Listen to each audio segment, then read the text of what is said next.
Hi and welcome back. Today I'm going to show you how to make my really delicious peach salsa. And if you saw my last video where I made the barbecue sauce, you also noticed that I was going to prep all of these ingredients for my peach salsa. So I already prepped the peaches, as you can see, and the other fruit is plums.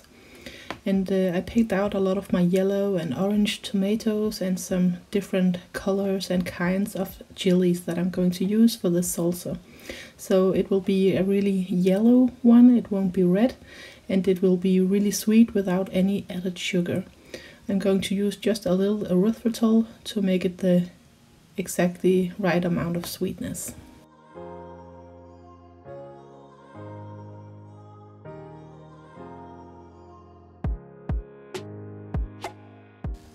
And once again, I'm not removing the skins of either the tomatoes, the peaches or the plums, so I'm just cutting them into really small pieces so that it won't matter. And the chilies I'm also cutting into smaller pieces. I really like the different colors. It will look really pretty in the jars and it will taste nice as well. These chilies are not that spicy, but they have a lot of flavor.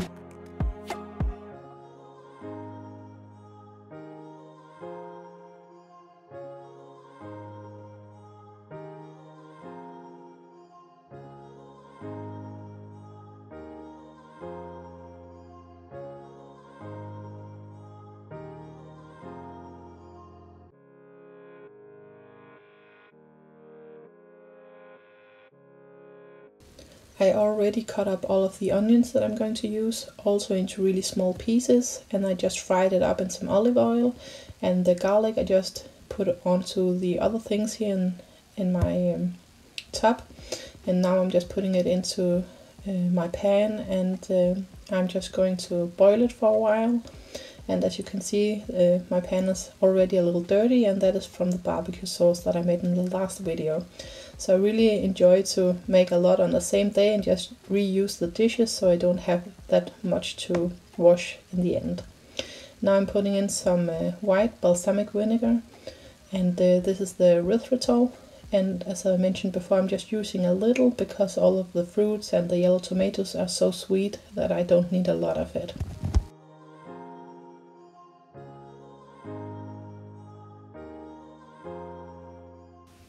And now I'm putting in some salt and some cumin. I'm also using a little coriander, but both the cumin and the coriander, I don't like it to get too much flavor from those kinds of spices, so I'm not putting in that much of it. But I really think that it's beneficial to have it in a salsa because it gives it just the right flavor. And these were just some bell peppers that I cut up and some more green chilies. So this will give it a lot of color and it will just be really pretty and flavorful in the end. So now I'm just going to heat it all up, and I just took some of the tomato juices into my Vitamix, and I'm going to put in some xanthan gum and blend that up and put it back in the pot. And this will just help the salsa to not be too watery. It will not be as thick as a jam, but it will just thicken up just the right amount, so I like it. And I felt that it could use just a little more xanthan gum, so I just put in a spoonful more. And now back into the pot with this, and you can see it's not really thick, but it's a lot thicker than just a juice.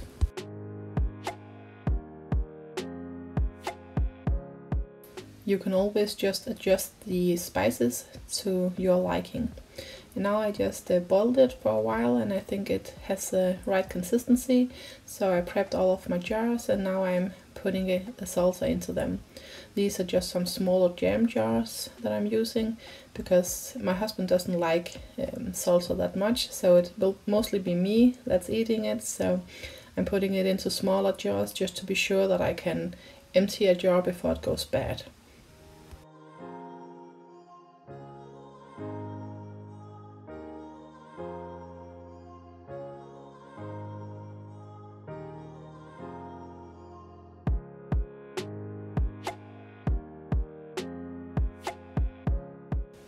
And I'm wiping off the rims of the jars and putting on the lids.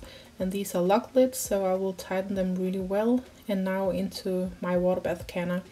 and the water is already really hot, as you can see, because I already water bathed all of the barbecue sauce from the last video. And then next off I will do my enchilada sauce, and here you can see that it's from the next day, where I just made all of my jars ready to go into my pantry. So I have a whole stack of salsa now, and the other jars, I believe that's the enchilada sauce. So please come back to the next video where I will show you how I'm doing that. And here's just a glimpse of what I did this whole day. So that's all of the barbecue sauce, my salsa, and then the enchilada sauce over here. So please be sure to watch all of the videos so you can see how I'm doing everything. And thank you so much for watching today. I hope that you want to subscribe to my channel and go and follow us on Instagram at Vestas Farm Life. Bye bye.